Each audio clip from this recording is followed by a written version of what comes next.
Oh, hello, great readers. I'm Belchan. I'm Nimakong. I'm Banchan. In this class, I'll read to all of you a part of Great Expectations. As. Ah. Great Expectations. Charles Dickens. Chapter 56. He lay in prison very ill. Titians. He had broken 2 ribs.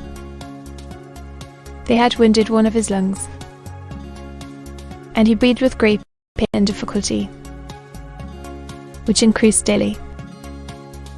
Scarcely audible. Therefore he spoke very little. But he was ever ready to listen to me, and it became the first duty of my life to say to him, and read to him, what I knew he ought to hear. Being far too old to remain in the common prison, he was removed. After the first day or so, into the infirmary. This gave me opportunities of being with him that I could not otherwise have had, and but for his illness he would have been put in irons, for he was regarded as a determined prison breaker, and I know not what else. Although I saw him every day, it was for only a short time. Hence, any slight changes that occurred in his physical state, I do not recollect that I once saw any change in it for the better. He wasted,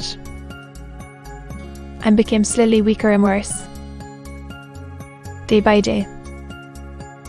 From the day when the prison door closed upon him, was tired out.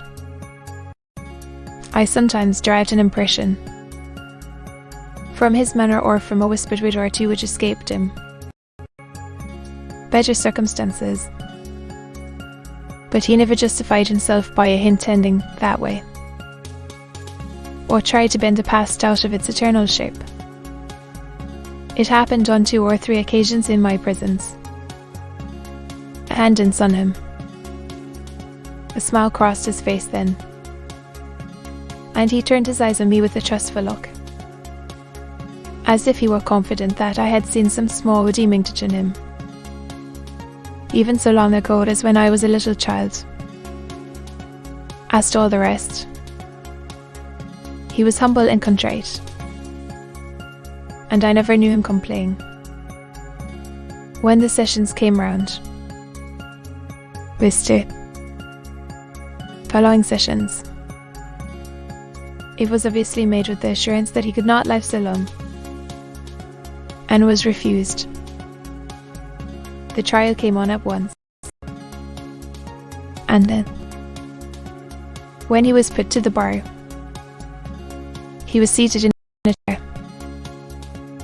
No objection was made to my getting close to the dock, on the outside of it, and holding a hand that he stretched with to me.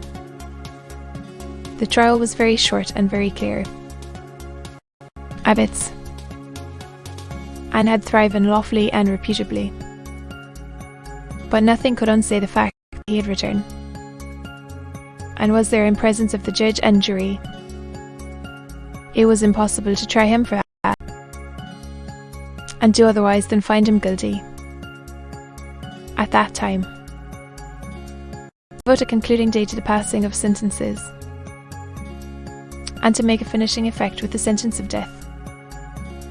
But for the indelible picture that my remembrance now holds before me, I could scarcely believe, even as I write these words, together. Foremost among the 32 was he, seated, that he might get breath enough to keep life in him. The whole scene starts out again in the vivid colours of the moment, down to the drops of April rain on the windows of the court, glittering in the rays of April sun, penned in the duct, as Dickens stood outside it at the corner with his hand in mine, were the 32 men and women, some defiant, some stricken with terror, some sobbing and weeping, some covering their faces, some staring gloomily about. There had been shrieks from among the women convicts, but they had been stilled, and a hush had succeeded. The sheriffs with their great chains and nosegays, other civic gewgaws and monsters, criers, ushers, a great gallery full of people, a large theatrical audience silked on, as the 32 and the judge were solemnly confronted. Then the judge addressed him, one who almost from his infancy had been an offender against the laws, who, after repeated imprisonments and punishments, had been at length sentenced to exile for a term of years, and who, under circumstances of great violence and daring, had made his escape and been resentenced to exile for life. That miserable man would seem for a time to have become convinced of his errors, when far removed from the scenes of his old offences, and to have lived a peaceable and honest life. But in a fatal moment, yielding to those propensities and passions, the indulgence of which had so long rendered him a scourge to society, he had quitted his haven of rest and repentance, and had come back to the country where he was prescribed. Being here presently denounced, he had for a time succeeded in evading the officers of justice, but being at length seized with an act of flight, he had resisted them, and had a best knew whether by express design, or in the blindness of his heart, he had guessed the death of his denouncer, to whom his whole career was known, though appointed punishment for his return to the land that had cast him out, being death, and his case being this aggravated case, he must prepare himself to die. The sun was striking in at the great windows of the court, threw the glittering drops of rain upon the glass, and it made a broad shaft of light between the 32 and the judge, linking both together, and perhaps reminding some among the audience how both were passing on, with absolute equality, to the greater judgment that knoweth all things, and calm out air, rising for a moment, a distinct speck of face in this way of light. The prisoner said, "My lord, I have received my sentence of death from the Almighty." But I bowed to yours and sat down again. There was some hushing, and the judge went on with what he had to say to the rest. Then they were all formally detained, and some of them were supported out, and some of them sauntered out with a haggard look of bravery, and a few nodded to the gallery, and 2 or 3 shook hands. Herbs lying about. He went last of all, because of having to be helped from his chair, and to go very slowly, and he held my hand while all the others were removed, and while the audience got up putting their dresses right, as they might at church or elsewhere, and pointed down at this criminal or at that, and most of all at him and me. I earnestly hoped and prayed that he might die before the recorder's report was made. But, in the dread of his lingering on, I began that night to write out a petition to the Home Secretary of State, setting forth my knowledge of him, and how it was that he had come back for my sake. I wrote it as fervently and pathetically as I could, and when I had finished it and sent it in, most merciful, and drew up one to the crown itself, I fell asleep in my chair, but was wholly absorbed in these appeals. And after I had sent them in, I could not keep away from the places where they were. Then, wandering by those offices and houses where I had left the petitions, to the present hour, the way western streets of London on a cold, dusty spring night, with their ranges of stern, shut-up mansions, and their long rows of lamps, are melancholy to me from this association. The daily visits I could make him were shortened,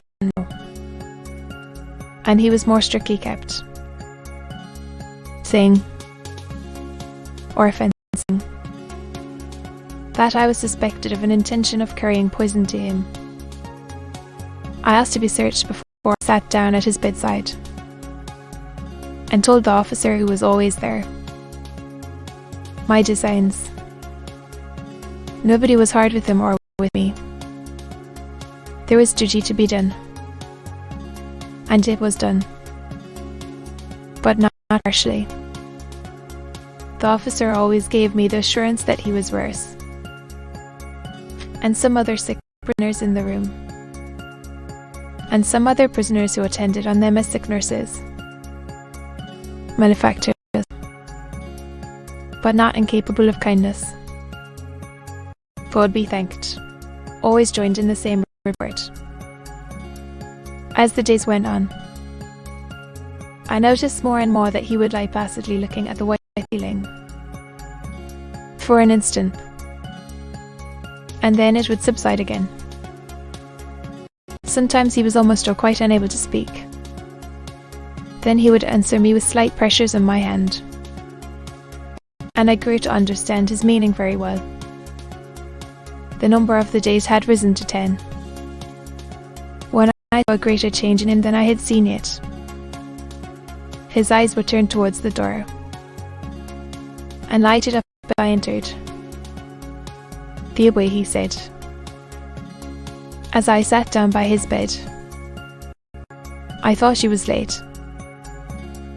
"It is just the time," said I. "You always wait at the gate, don't you?" "Yes." "Thank you, dear boy." "Thank you. God bless you. You've never deserted me." I pressed his hand in silence, for I could not forget that I had once meant to desert him. "And what's the best of all," he said, "you've been more comfortable longer me, since I was under a dark cloud. Then when the sun shone, he lay on his back, breathing with great difficulty, do what he would, and love me though he did. The light left his face ever and again, and a film came over the placid look at the white ceiling. I don't complain of none." He had spoken his last words. He smiled, and I understood his touch to mean that he wished to lift my hand and lay it on his breast. I laid it there, and he smiled again, and put both hands upon it. The allotted time ran out.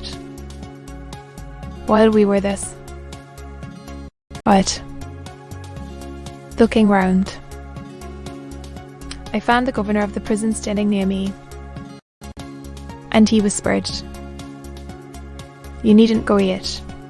I thanked him gratefully, and asked, might I speak to him? The governor stepped aside and beckoned the officer away. The change, though it was made without noise, drew back the film from the placid look at the white ceiling, and he looked most affectionately at me. "Dear Margaret, I must tell you now." At last, a gentle pressure on my hand, You had a child once. A stronger pressure on my hand. She lived and found powerful friends. She is living now. She is a lady and very beautiful, with the last faint foot, which would have been powerless but for my yielding to it and assisting it. He raised my hand to his lips, and he gently laid his stick upon his breast again, with his own hands lying on it. The placid look at the white ceiling came back and passed away, and his head dropped quietly on his breast.